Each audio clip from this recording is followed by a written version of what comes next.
Hi, I'm Ivan, the first opposition speaker of the motion attenuating growth in children with profound disability should not be allowed. As described by the proposition speaker in the first video posted by my classmates, attenuating growth simply means to permanently stop the physical growth of a person.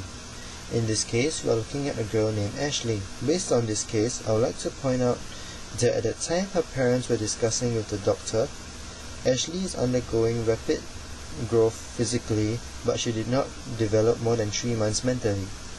She also cannot sit up, turn, talk, or even hold her head up.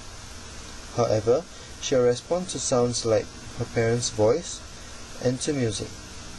Her parents and her have a very special bond, which makes the parents want to care for her in a more personal manner, which is why they have decided in attenuating Ashley's growth by giving her high dose of estrogen. This practice is done by over 700 girls, and only a few cases have minor adverse effects such as vomiting.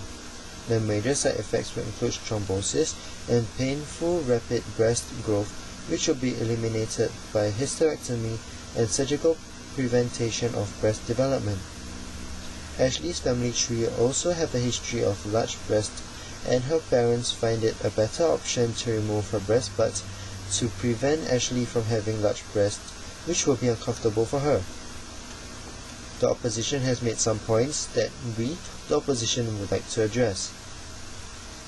The proposition speaker brought up the question, are the parents just thinking of their own personal interests and not really the child's overall good health? It is mainly for the patient's welfare, as which parents would use their children's downfall as a tool to bring them fame, as it is very inhumane to make use of your child's disability to bring fame to your family. No parent in their right mind would do such a thing, as it will tarnish your reputation instead of building it.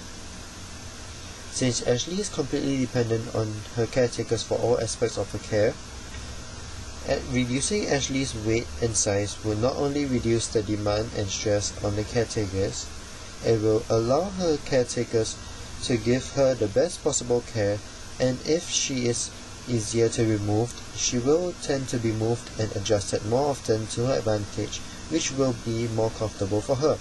Moving on, I would like to raise the point that the American Academy of Pediatrics holds the belief that most parents desire to raise their children with special healthcare needs at home, and that all children, regardless the presence of a disability, belongs to a home.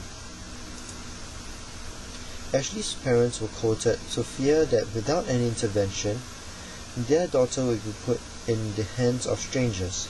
The only intervention they had at that very moment was for Ashley to undergo the treatment. If Ashley was to grow any bigger, her parents would have no choice but to leave their pillow angel in the hands of a stranger. This may be a selfish act, but if you were in her parents' shoes, would you do the same? It becomes especially prevalent that with the possibility that Ashley may one day have to be placed in a long-term facility if she didn't undergo the treatment, and the perpetrators of such crimes includes strangers 28% of the time and service providers 7% of the time. And also, an additional studies conducted in 1991 by the University of Alberta's Sexual Abuse and Disability Project revealed that of the 93 disabled women who reported case of abuse, 44% of the perpetrators were service providers. Researchers further claim that 90% to 99% of children with disabilities report being sexually abused by the age of 18, which is 4 times the rate of children without disabilities. This treatment will allow Ashley to remain by her family's side and do not need caretakers of unknown backgrounds. The treatment will ensure that Ashley will be safe from sexual predators who may be looking after her in future. Would you risk Ashley to become a victim when there is an option to minimize the risk?